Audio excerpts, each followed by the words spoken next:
What were the concessions God made for the poor concerning the sin sacrifice? This is the question that we seek to answer today as we continue our verse-by-verse study of the book of Leviticus on Walking Through the Bible. The glory of his cross. If you have a Bible with you, turn to Leviticus chapter 5. We're going to be reading from verses 7 to 13. If you don't have a Bible, don't worry. Just follow along with us on the screen. The version that we'll be reading from is the New King James Version. So, Leviticus chapter 5, beginning at verse 7. If he is not able to bring a lamb, then he shall bring to the Lord for his trespass which he has committed 2 turtle doves or 2 young pigeons, one as a sin offering, and the other as a burnt offering. And he shall bring them to the priest, who shall offer that which is for the sin offering first, and wring off its head from its neck, but shall not divide it completely. Then he shall sprinkle some of the blood of the sin offering on the side of the altar, and the rest of the blood shall be drained out at the base of the altar. It is a sin offering. And he shall offer the second as a burnt offering according to the prescribed manner. So the priest shall make atonement on his behalf for his sin which he has committed, and it shall be forgiven him. But if he is not able to bring 2 turtle doves or 2 young pigeons, then he who sinned shall bring for his offering 1/10 of an ephah of fine flour as a sin offering. He shall put no oil on it, nor shall he put frankincense on it, for it is a sin offering. Then he shall bring it to the priest, and the priest shall take his handful of it as a memorial portion, and burn it on the altar according to the offerings made by fire to the Lord. It is a sin offering. The priest shall make atonement for him for his sin that he has committed in any of these matters, and it shall be forgiven him. The rest shall be the priest's as a grain offering.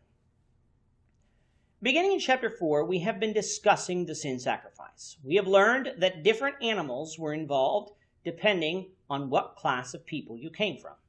We found that there were different things that must be done with the blood depending on which class you came from, and that different things were to be done with the animal depending on which class you came from.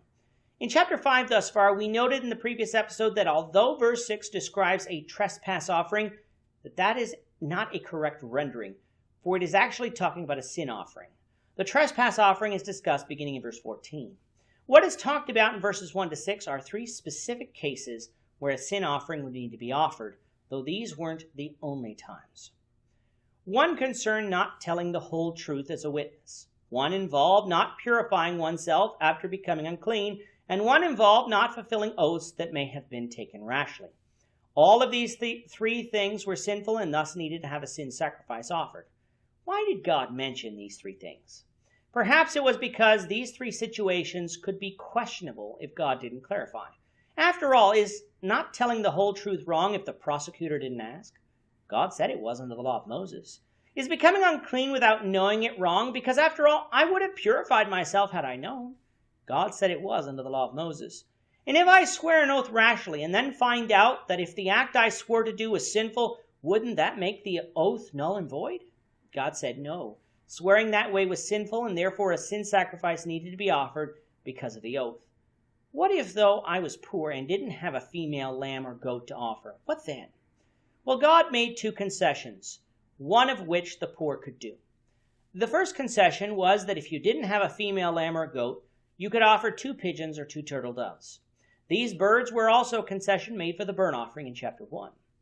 One of these birds would be offered as a sin sacrifice, and one would be offered as a burnt offering. The one offered as a sin sacrifice would be handled by the priest.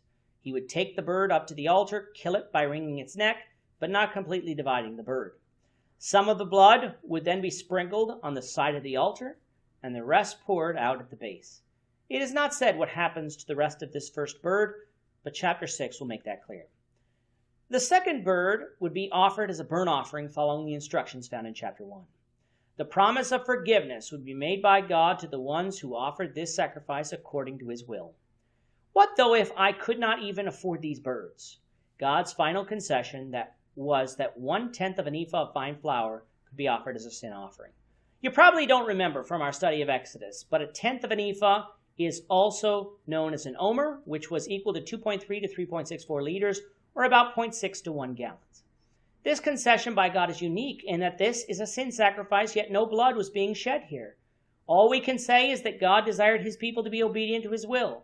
And since even the poorest of the poor had sins, they needed to be able to offer this sacrifice, and so he allowed this concession here, which as God is his right. We should thus not question it.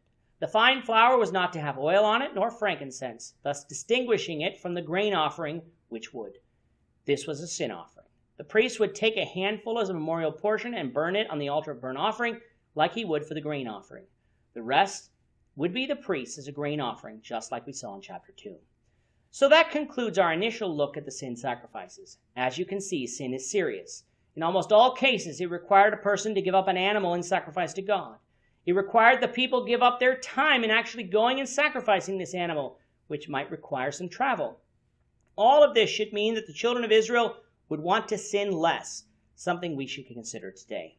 Just because Christ died for our sins doesn't give us license to sin. We should want to live righteously before God, knowing, though, that when we sin, if we are Christians, that our sins can be forgiven. With that, our time is up today. Lord willing, we hope you'll join us for tomorrow's discussion of Leviticus chapter 5, verses 14 to 19, as we continue our walk through the Bible, one verse at a time. Thank you for watching today's episode. We hope that you found it edifying and ask that you not only subscribe to our channel and podcast, but that you like and share this episode among your friends so that the saving gospel of Jesus Christ can go out to the whole world.